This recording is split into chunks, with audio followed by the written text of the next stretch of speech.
Remember these pictures? We are going to do a layout with them today. This is the quilt picture that I took off of Pinterest. And while my initial idea was to follow it exactly the way it was, I changed my mind about halfway through and changed my design quite a bit.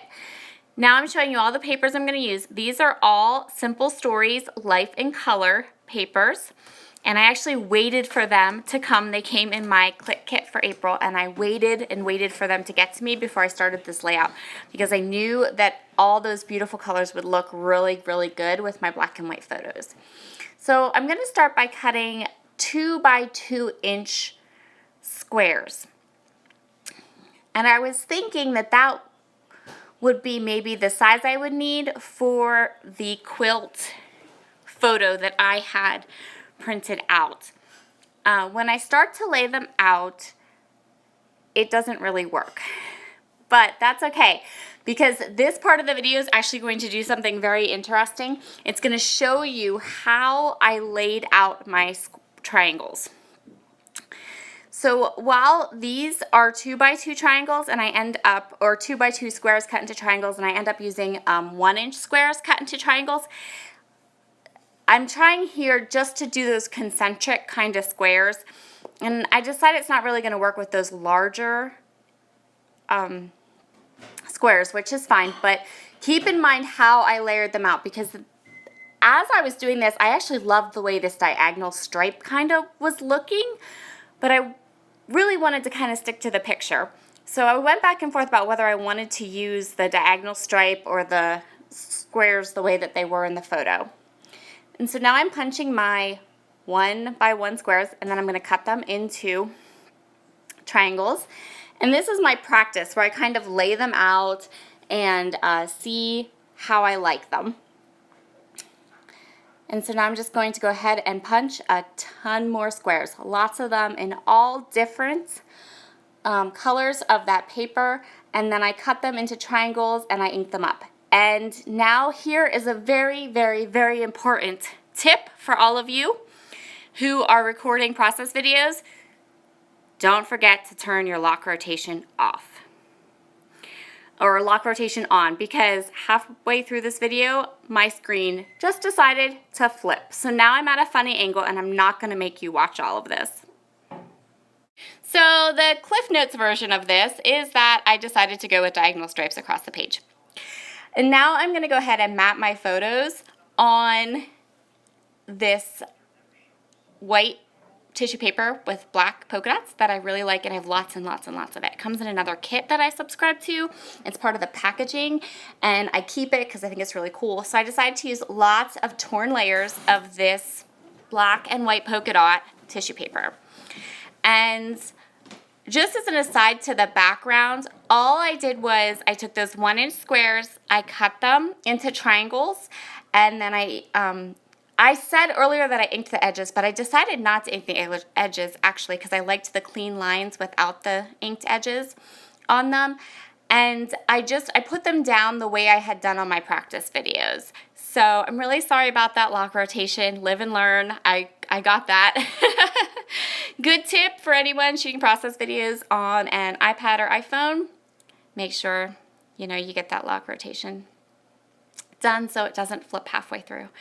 And now I'm just putting these lovely tissue paper layers behind my photos.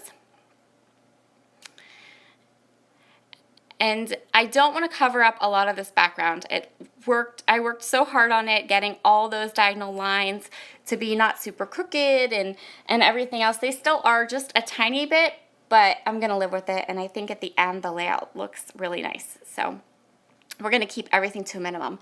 This little card is from the Simple Stories Life in Color. And it's just a little 4 by 4 inch square, and it's going to act as my title, Good Stuff. And I inked up this one just to give it some definition and to kind of keep it separate so it kind of stood out against the busy background I created. And I'm just going to tuck it up underneath the tissue paper here, and it's good to go. And now I'm going to do my journaling. So what I did for this layout was my story that goes along with this these photos was a little long, and I wanted to fit it in that square. I wanted to create, you know, the 2 photos, the piece that was for the title, and then my journaling fit in that little square to give it kind of like a grid look. So I decided to do my journaling on my computer, and then I printed it out. And then I'm going to cut it all into these teeny tiny little strips, which I think I kept in the video. I'm not sure why. I kept me cutting all these teeny tiny little strips in the video, but that's what I did. So there they are, and the next thing that I'm going to do is I'm going to trim them up, and I'm going to add ink to the edges, which I don't make you watch. And now I'm going to go ahead and just tape runner, put a little sticky thumb adhesive on the back, and there's my head. I have a question. Why is it? So before I shoot a video, I'm very conscientious about my head, and I make sure that my hair is done and looks nice. And then every time my head accidentally gets in the video, it's like frizzy. I don't know why that is. It's very odd. I don't like it. But anyway, what can you do? And so now we have all of our lovely journaling strips down. And now we're ready to add just a couple tiny little accents. So the first thing I'm going to do is when I trimmed up my journaling, I quite accidentally cut off my date. So I'm adding a date using my Tim Holtz tiny little label stickers, which I love. So I'm just going to add the date down at the bottom there, which was February of this year.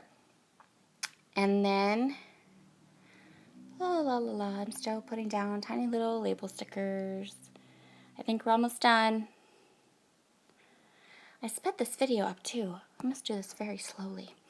So the next thing I'm going to do is I'm going to grab some enamel dots. And these enamel dots are also from the Life in Color collection, which means the colors of the enamel dots match the colors in the paper perfectly. So what I'm doing is I'm kind of doing this tone on tone thing. So I'm putting some green enamel dots on the green pieces of pattern paper and some yellow enamel dots on the yellow pieces of pattern paper and some red enamel dots on the red pieces of pattern paper. So you see them as a texture and you can, like, they accent and you can see them, but they're not they're not standing out. They're kind of blending in, but they're giving it a little bit something for your eye just to look at and go to. And I think that that's a really kind of neat thing to do with enamel dots, is to kind of put them tone on tone with the pattern paper behind them. So they provide a different texture and a different color because, you know, they're shiny and you can see them, but just adds interest. And I think it's a really kind of cool technique to use. So the last little step I'm going to do is to get some Heidi Swapp Color Shine in black. I'm going to sprinkle it around the title and around the layout a little bit, and that will complete our layout. Thank you so much for watching today. If you have any questions or comments about my layout, please feel free to leave a comment below.